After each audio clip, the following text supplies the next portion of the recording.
Good morning to all of you. Welcome back to my channel. If you have not subscribed it, please subscribe it. Press the bell icon. Hit the like button also. Friends, जैसे कि आप जानते हैं मैं daily the Hindu newspaper से कुछ article लेके आता हूं जो कि आपके एग्जाम पर्सपेक्टिव से बेनिफिशियल रहते हैं, क्योंकि इसमें बहुत सारे वोकैबुलरी वर्ड्स इंक्लूडेड रहते हैं, सेंटेंस स्ट्रक्चर रहते हैं एंड जो आपके एरर डिटेक्शन के लिए एसएससी एग्जाम वगैरह के लिए काम आते हैं। स्पोकन इंग्लिश के लिए आपको बहुत सारा कंटेंट यहाँ से मिल जाएगा। और मेंस आंसर राइटिंग अगर यूपीएससी या स्टेट पीसीएस के लिए तैयारी कर रहे हैं तो आपको यहाँ से रेडीमेड आंसर मिल जाएगा, you can use in your exam. And इस जो न्यूज़पेपर की पीडीएफ है वो आपको the Hindu in Telegram channel पे मिल जाएगी। इसके साथ आपको बहुत सारे न्यूज़पेपर की पीडीएफ फ्री में मिल जाती है। और जो इसमें से मैंने आंसर बना रखा है इस आर्टिकल से, उसकी पीडीएफ आपको मेरे वीडियो के डिस्क्रिप्शन से मिल जाएगी। आप डाउनलोड कर सकते हैं, अपने फ्यूचर रेफरेंस के लिए रख सकते हैं। तो let's get started without further delay and बात करेंगे हम ए नो लिमिट ब्रोमेंस। ब्रो मतलब ब्रोदर, रोमांस जो प्यार, तो दोनों का कॉम्बिनेशन बना दिया ब्रोमेंस। तो भाईचारे की जो भावना है, that is not just a bilateral matter. Bilateral मतलब दो कंट्री के लेवल पर नहीं है, क्योंकि रिसेंटली जो रशिया और चाइना की समिट हुई है 16 और 17 मई को, पुतिन और जो है सी जिनपिंग मिले हैं, तो उनके बारे में जो इम्प्लीकेशन है, इंडिया के बायलैटरल रिलेशन रशिया के साथ कैसे रहेंगे, चाइना के साथ कैसे हैं, और जो इसके रेपरकशन हैं क्या होंगे, क्योंकि उनकी बॉन्डिंग जो टाइट हो रही है। एंड डेफिनेटली इंडिया का जो डिफेंस इंपोर्ट है बहुत सारा डिपेंड करता है रशिया पे। तो हम जानेंगे इसके बिट्स एंड पीसेस में, नुआंसेस, छोटी छोटी बातों को जानेंगे, क्या क्या लिखा हुआ है, क्या क्या हम इससे सीख सकते हैं।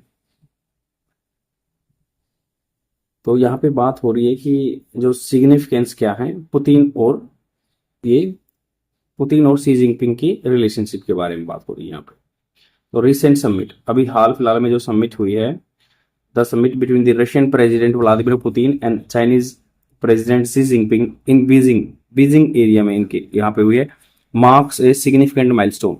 ये मतलब एक निशान लगाता है, significant milestone in their bilateral relationship. Bilateral relationship में एक निशान लगा देता है कि भाई अच्छा इन्होंने काम किया। माइलस्टोन मतलब जैसे क्या होता है, रोड पे माइलस्टोन लगे रहते हैं ना, इतने माइल पहुंच गए, 1 माइल 1.6 किलोमीटर के आसपास होता है, ठीक है।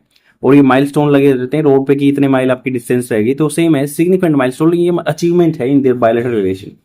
The meeting which took place on 16 May 17 2024 was ostensibly मतलब क्लियरली है, ऑब्वियस बात है, दिख रहा क्लियरली, एविडेंटली है, held that to commemorate याद करना है, यादगार बनाना, the 75th anniversary of the diplomatic relation between Russia and China। तो ये commemorate करेगा, यादगार बनाई है इन्होंने 75th जो एनिवर्सरी चल रही है रशिया और चाइना के रिलेशनशिप के बारे में। हाउएवर, हालांकि द समिट इम्प्लीकेशन, जो जटिलताएं हैं, प्रॉब्लम है, एक्सटेंड फार बियॉन्ड ए मियर सेलिब्रेशन। जो इसकी जटिलताएं हैं, एक्सटेंड है, फैली हुई है, फार मतलब बहुत ज्यादा दूर तक, मियर only celebration of diplomatic tie. Diplomatic tie से भी बहुत आगे इनका मीनिंग था रिलेशनशिप रखने का या मीटिंग रखने का। The no limit bromance, no limit कोई मतलब बाधा नहीं, ब्रोमेंस भाईचारा between the Putin and Xi has significant consequences for the world and including India. तो इसके बहुत सारे इंप्लीकेशन होंगे, सिग्निफिकेंट कंसिक्वेंसेस होंगे, परिणाम होंगे for the world and including India. Phases of the China Russia relations, China और रशिया के रिलेशनशिप के क्या क्या फेज रहे हैं पास्ट से लेके अब तक जानेंगे। ये आपके ऐसे राइटिंग में भी काम आ सकता है, चाइना और इंडिया रिलेशनशिप के बारे में। To understand the current dynamics, जो अभी जो डायनेमिक्स क्या होता है, जो कीप ऑन चेंजिंग, अब गतिशीलता जो चली हुई है करंट हाल फिलहाल में between Russia and China, it is essentially, है बहुत जरूरी है, टू एग्जामिन करना है हिस्टोरिकल कंटेक्स्ट, पास्ट का जो कंटेक्स्ट है, संदर्भ of the their relationship. Over the past 2 century, पिछले 20 सालों में Russia and China relation have gone through at least 5 distinct phases. तो पिछले 20 सालों में 5 डिस्टिंक्ट फेजेस में ट्रेवल किया है रिलेशनशिप। 19th सेंचुरी के बारे में बात करते हैं। जारिस्ट, जो जार वहां के राजा थे, तो ये Russia expansion to the Pacific, Russia ने एक्सपेंशन किया पैसिफिक में।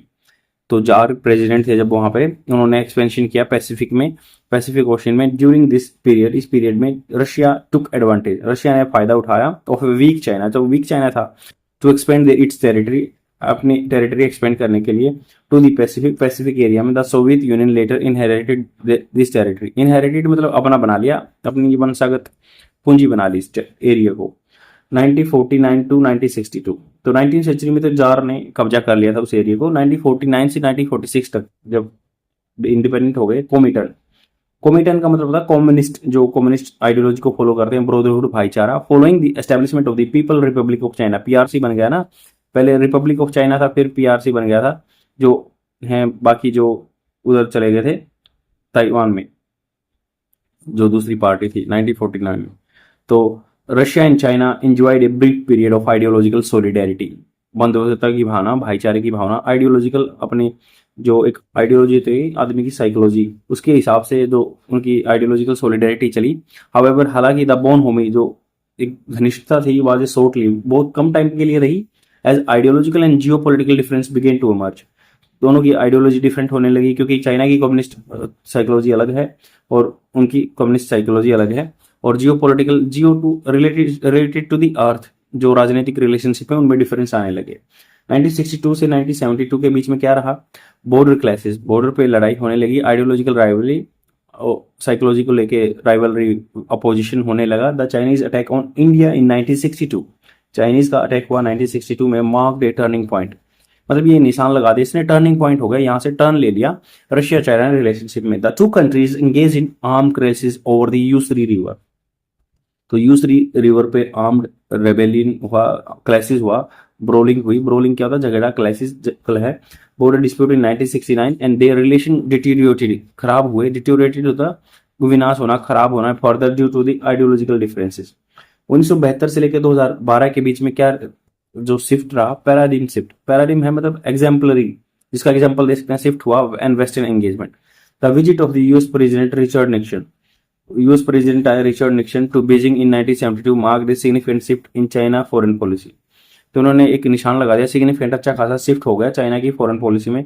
China began to tilt towards the west, China began होने लगा टिल्ट वेस्ट की तरफ, and which supported Deng Xiaoping for modernisation, तो उसने क्या किया, सपोर्ट किया डेंग जियोपिंग को, वहां के चाइना के डेंग जियोपिंग फॉर मॉडर्नाइजेशन, उन्होंने फॉर मॉडर्नाइजेशन किया, invested heavily in China economy, इन्होंने क्या कहा, चाइना की इकोनॉमी में बहुत ज्यादा इंटरेस्ट लिया, और डेंग जियोपिंग ने बहुत मॉडर्नाइजेशन, चार कुछ नए कानून लेके आ गए, इन्होंने इन्वेस्ट किया heavily in China economy. Meanwhile Russia China relation stagnated, stagnated मतलब ब्लॉक लग गया, वहीं पे खड़े रह गए, आगे नहीं चले, एंड सोवियत यूनियन कोलैप्स हो गया 1991 में, लेड टू द डिक्लाइन, इससे क्या होगा, डिक्लाइन होगा रशिया का इन्फ्लुएंस इन सेंट्रल एशिया में। तो ये मतलब यहाँ पे यूएसए के जो प्रेसिडेंट थे निक्सन, वो विजिट कर लिए बीजिंग में, उसमें क्या होगा, शिफ्ट हो गया चाइना की फॉरेन पॉलिसी में, और चाइना प्रोक्लिविटी या इंक्लिनेशन हो गया वेस्ट की तरफ, और डेंग जियोपिंग ने कुछ मॉडर्नाइजेशन किया अपने उसमें, और 1991 में रशिया का डिसइंटीग्रेशन हो गया, तो रिलेशन यहाँ पे खत्म हो गए थोड़े से। 2012 से लेके प्रेजेंट तक क्या चल रहा है, ग्रोइंग असर्टिवनेस, असर्टिवनेस बिल्कुल दावा करके आजकल साउथ चाइना में दावा करता है ना China, anti South China Sea में, and anti western cooperation, anti west के खिलाफ इन दोनों का एकजुट हो गए हैं। Since 2012 China has become increasingly assertive, increasing बढ़ता हुआ जा रहा है अपना दबदबा बनाने के लिए in its foreign policy, which has led to the growing friction, उससे क्या हो गया कि ग्रोइंग हो गया फ्रिक्शन, एक दूसरे के बीच में लड़ाई विद द वेस्ट, फ्रिक्शन हो गया है वेस्ट के साथ। In response China has sought, China ने क्या सिक की सेकंड फॉर्म में सोट मांगा, इसकी क्या मांग रखी है, strengthen its tie with Russia, and the two countries have declared their relations to have no limit, तो दोनों ने क्या कहा कि भाई अब कोई लिमिट नहीं है रिलेशनशिप में। दिस कन्वर्जेंस, कन्वर्जेंस दोनों का कॉम्बिनेशन, एक जगह पे मिलना ऑफ इंटरेस्ट, इंटरेस्ट का मिलना दोनों कंट्री का, हैज बीन ड्रीवन, ये किसके द्वारा पुश किया गया, by their shared opposition, shared मतलब combined opposition to the western dominance and their desire to create a multipolar world order. The joint statement and implication, दोनों ने ज्वाइंट स्टेटमेंट दिए, जब मिलते हैं कोई भी कंट्री तो ज्वाइंट स्टेटमेंट दिया, एंड इम्प्लीकेशन क्या है, इसकी जटिलता है, कॉम्प्लिकेशन क्या है। The joint statement issued after the Putin Xi summit is notable, बहुत मतलब नोटिसेबल चीज है ये, फॉर इट्स साइलेंस, साइलेंस है bilateral economic and financial and military ties पे, ये दोनों साइलेंट है। दिस ओमिशन, ओमिशन उल्लंघन करना, कुड भी मतलब ये इन्होंने इस चीज को बायलैटरल कुछ स्टेटमेंट नहीं दी ना, तो ये हो सकता है, कुड भी फ्यूचर में हो सकता है, एट्रीब्यूटेड, इसको श्रेय दिया जा सकता है to one of the two motive, मतलब दो मोटिव, दो इशारे, दो उनके टारगेट रहते हैं, उनमें से एक हो सकता है, आइदर या तो टू अवॉइड इन्वोकिंग, अवॉइड करना चाहते हैं, इन्वोकिंग, इन्वोकिंग होता है प्रोवोक करना, किसी को उकसाना, वेस्टर्न सैंक्शन ना लगा दें, और to paper over mutual disagreement, और या फिर उनके जो ओवर म्यूचुअल डिसएग्रीमेंट है उनके ऊपर पेपर का काम नहीं हुआ है। हाउएवर, हालांकि the statement is unequivocal. Unequivocal मतलब कोई भी डिस्प्यूट नहीं है, अनएम्बिगुअस नहीं है, क्लियर है, बिल्कुल क्लियर दिख रहा है कि इन इट्स क्रिटिसिज्म, आलोचना में ऑफ द यूएस, तो यूएस की आलोचना तो करते हैं ये, एक्यूजिंग ये दोष लगाते हैं of its pursuing dual containment. तो ये इन्होंने कहा कि ड्यूअल कंटेनमेंट, दोहरा मतलब किसी पर रोक लगाना, कंटेनमेंट किसी को घेरना, एंड इंडो पैसिफिक स्ट्रेटजी, इन्होंने कहा कि यूएस की ड्यूअल स्ट्रेटजी है, जो कि उसका दोष लगाया कि ड्यूअल कंटेनमेंट पॉलिसी पे बिलीव करते हैं कि कंटेनमेंट यहीं पे रोकना चाहते हैं, Indo Pacific strategy that negatively impact regional piece and stability, जो कि नेगेटिवली इम्पैक्ट करती है रीजनल पीस और स्टेबिलिटी को। और ये किसी एक को तो अपने ड्यूअल पॉलिसी कंटेनमेंट क्या है कि एक को तो अपने बगल में रखते हैं और दूसरे को एंटी रखते हैं, तो ये ड्यूअल कंटेनमेंट पॉलिसी है, क्योंकि जैसे इंडिया को अपनी तरफ खींचेगा यूएसए और चाइना को कंटेन करने की कोशिश करेगा। Implication of the joint statement and are far reaching, बहुत दूर तक चलेंगे। इंटेंसिफाइड बायोलेटरल कोऑपरेशन, इंटेंसिफाइड होता है किसी चीज का एग्जाजरेशन करना, बढ़ाना, intensified bilateral cooperation. The summit is likely to lead increased cooperation between Russia and China. Likely to lead मतलब ऐसे क्या होगा, फ्यूचर में हो सकता है, संभावना है कि भाई इंक्रीज हो जाएगा cooperation in Russia and China, particularly in the supply of dual use material. Dual use material का मतलब होता है जैसे आप मान लो कोई प्रोडक्ट है, कुछ सिविलियन पर्पज के लिए यूज होते हैं और कुछ मिलिट्री पर्पज के लिए यूज होते हैं। तो सिविलियन पर्पज के लिए भी यूज हो सकते हैं, जैसे ट्रक हैं, ट्रक भेज दिए तो वो सिविलियन पर्पज के लिए भी यूज हो सकते हैं, मिलिट्री पर्पज के लिए भी यूज हो सकते हैं। Needed by the Russia for, जो रशिया के लिए जरूरत है, क्योंकि यूक्रेन के साथ कैंपेन चला हुआ ना, आंदोलन चला हुआ है।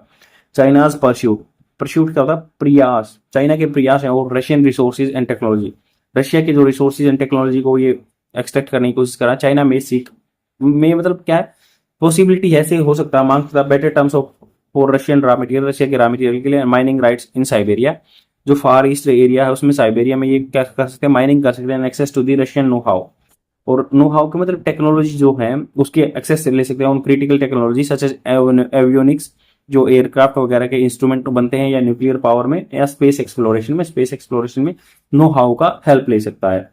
चाइना साइनिकल मोटिव, साइनिकल मतलब होता है कि कुछ संशय, उसमें डाउट है, डाउटफुल चीजें हैं। मोटिव क्या, चाइना में have cynical motive for the quietly supporting Russia, चुपचाप ये रशिया को सपोर्ट कर रहा है, तो उसके साइनिकल कुछ डाउट करने के योग्य कुछ मोटिव हो सकते हैं, इशारा हो सकता है। Keeping it dependent on China, ये डिपेंड करता है चाइना पे, and US preoccupied with western Europe, तो ये डिपेंडेंट चाइना पे रहता है Russia, and US preoccupied, US की जो पहले से ही सोची हुई with Europe, west eastern Europe, this would give, ये दे सकता है China the freedom to pursue its interest in the Asia without significant opposition. तो कोई भी ऑपोजिशन होगा, रशिया के साथ रिलेशन हो जाएंगे, यहाँ पे अच्छा सा ऑपोजिशन कोई नहीं कर पाएगा। इम्पैक्ट ऑन इंडिया, इंडिया पे क्या इम्पैक्ट पड़ रहा है रिलेशन का, पुतिन और जी जिनपिंग की समिट हुई है, significant implication of it for India, presenting both challenges and opportunity, challenge भी है अपॉर्चुनिटी भी है। एग्जामिन करना डेप्थ एंड ड्यूरेबिलिटी, ड्यूरेबिलिटी मतलब जो आगे लंबे समय तक सस्टेन कर सके, ड्यूरेबिलिटी, तो डेप्थ है और गहराई है इनके रिलेशनशिप में। India needs to carefully examine the depth and durability of Russia China, तो हमें एग्जामिन करना है कि कितनी इनकी गहराई है रिलेशन के बारे में। Give their erratic past, erratic मतलब बिल्कुल अलग तरह का पास्ट रहा है, मन चला पास्ट रहा है। This will help India to better understand, ये हेल्प करेगा इंडिया को अंडरस्टैंड करने में dynamics of their relationship and make inform decision. Inform decision मतलब पहले से ही पता है कि हाँ ये दोनों रिलेशनशिप में है, तो we should not tinkle in between. तो अबाउट ओन फॉरेन पॉलिसी, हमें और अपनी जो विदेश नीति है वो अपनाने में हेल्प मिलेगी। कंसर्न, चिंता क्या, about Russia vulnerability to China hegemony, China अब हेजेमन हो रहा है विद रिलेटेड टू दी, जो पैसे से रिलेटेड इसकी डीप पॉकेट हो गई, तो वल्नरेबिलिटी है रशिया की, क्योंकि हमारा इंपोर्ट 80% तक जो है रशिया से ही होता है डिफेंस का। India should be concern about the Russia potential vulnerability to China hegemony, China की जो संप्रभुता है, विच कुड इफेक्ट, जो इफेक्ट कर डाल सकते इंडिया के डिफेंस सप्लाईज पे and border tension with China. India is Russia largest defence market, तो इंडिया डिफेंस मार्केट है उसकी, and Moscow has interest in retaining it, retain मतलब अपने आप पर रखना चाहता है, वो छोड़ना नहीं चाहता है। India need for a higher profile in global order, तो इंडिया को अपना जो स्ट्रक्चर है, अपनी इमेज है, उसको हायर करना पड़ेगा ग्लोबल ऑर्डर में। India needs to press for higher profile, तो इंडिया को जोर देना पड़ेगा हायर प्रोफाइल में एग्जिस्टिंग ग्लोबल ऑर्डर, जो वर्ल्ड लेवल पे एक ऑर्डर चला हुआ है इमेज का, तो हमें वो अपनी बनानी, कॉमन रेट उसको बराबर करना पड़ेगा, common rate in equal ratio its size, जैसे साइज एंड पोटेंशियल है जो हमारे अंदर, हमारी पॉपुलेशन सबसे ज्यादा है। This requires India to adopt, इसको इंडिया को, दिस रिक्वायर्स मतलब ये जरूरत पैदा कर देगा इंडिया को अडॉप्ट करनी है sharper and Nimbar approach, Nimbar बिल्कुल फुर्तीला अप्रोच तरीका, लिवरेजिंग फायदा उठाना इट्स स्ट्रेंथ जुडिशियसली, नए संगत रूप से अपनी जो स्ट्रेंथ है, हमारी जो अच्छे पॉइंट है उनकी फायदा उठाना है, एंड परसुइंग करना फॉलो करना है। Its core long term national goal जो विद सिंगल माइंडनेस, अकेला ऐसे एम्बिग्यूस नहीं होना है, सिंगल माइंडनेस से अपने फॉलो करने हैं जो नेशनल गोल्स हैं एंड सिंगल माइंडनेस से। लर्निंग फ्रॉम पास्ट मिस्टेक से सीखना है। India should learn from its past mistakes such as pursuing doctrine approach of non alignment, जिसे हमने फॉलो किया था डॉक्ट्रिन जो प्रिंसिपल हैं नॉन अलाइनमेंट के, इंस्टेड की बजाय focus on it's socio economic development, हमें हमारे समाज के सोशो या इकोनॉमी आर्थिक रिलेटेड डेवलपमेंट करना है। रियल पॉलिटिक, जो रियल पॉलिटिक होता है कि जो प्रैक्टिकल वे में डिपेंड करे ना कि आइडियोलॉजिकल पे, तो हमें प्रैक्टिकल वे पे बिलीव करना चाहिए। दिस विल इनेबल करेगा इंडिया को नेविगेट कॉम्प्लेक्सिटीज, जितनी भी जटिलताएं उनमें दिशा देगा, of the emerging global order, emerging जो उदय होकर आ रहा global order, protect national interest. The emerging global order क्या है? A Putin or Xi summit is a significant milestone in the emerging global order. The summit implications suggest that the world is moving towards a new Cold War. अब world क्या है? दूसरी cold war की तरफ जा रहा है, with China seeking to create a credible alternative to the US dominated global eco political architecture. तो ये कह रहे हैं कि चाइना अब मतलब चाहता है कि क्रिएट करना, बनाना एक क्रेडिबल विश्वसनीय अल्टरनेटिव टू दी यूएस जो डोमिनेटेड ग्लोबल इकोनॉमिक और पॉलिटिकल आर्किटेक्चर था, उसके एक मतलब अपोजिट में एक पोल बना दिया अपना, ये ताकि इस पे बिलीव कर सकें ये इसके पास पैसा है और ये इन्वेस्टमेंट कर रहा है कंट्री में। दिस कुड रिजल्ट, इससे क्या रिजल्ट होगा? New global polarisation, global level पे पोलराइजेशन मतलब पोल में बढ़ जाएंगे, वही कोल्ड वार आ जाएगी। With India facing both challenges and opportunity, India के पास चैलेंज भी है अपॉर्चुनिटी भी है। India needs to be clear headed, clear headed मतलब साफ साफ डिटरमाइंड होना चाहिए कि क्या उसने करना है about its core long term national goal, जो हमारे मूलभूत जो लंबे टाइम के लिए गोल है, अडॉप्ट ए कॉमन थ्रेट, उसके बराबर स्ट्रेटजी बनानी चाहिए, pursue them. This requires India to, India को क्या करना पड़ेगा? लिवरेज करो इट्स स्ट्रेंथ जुडिशियसली, अपने जो स्ट्रेंथ है उसका फायदा उठाओ। India needs to leverage its strength and including its demographic dividend, यहाँ पे पॉपुलेशन ज्यादा है, डेमोग्राफिक डिविडेंड है, और हमारी जो 60% पॉपुलेशन जो है अभी 15 से लेके जो 64 एज तक है, तो उसका फायदा उठाना है। जवान पॉपुलेशन है, आईटी सेक्टर अच्छा है, स्ट्रेटेजिकल लोकेशन हमारी ऐसी है कि, और यूएसए का भी इंटरेस्ट है, चाइना का भी interest, to pursue its national interest, हमें फॉलो करना है जो हमारे देश के लिए हित में है उन चीजों को। Pursue a sharper and nimble approach, थोड़ा सा शार्प आना पड़ेगा, फुर्तीला अप्रोच लेना पड़ेगा। India needs to adopt this sharper and nimbler approach to foreign policy, फायदा उठाना स्ट्रेंथ का, परस्यू करना है national interest and single mindedness, focus on socio economic development and real politics, समाज में अपना इकोनॉमिक के रिलेटेड हमें डेवलपमेंट करना है, और practical way of foreign relation पे हमने फॉलो करना है। बाई अडोप्टिंग ऐसे तरीका अपना के India can navigate, India direction दे सकता है कॉम्प्लेक्सिटीज में of emerging global order, protect कर सकता है नेशनल इंटरेस्ट को। आई होप आपको समझ में आएगा, बहुत ही इंपॉर्टेंट आर्टिकल है इंडिया एंड चाइना की रिलेशनशिप के बारे में। अगर आपको कंटेंट अच्छा लग रहा है तो प्लीज शेयर जरूर कर देना, और प्लीज लाइक करो, कमेंट करो, ताकि मुझे पता चल सके कि आपको कहाँ तक इस वीडियो से फायदा मिला है। Thank you very much, bye.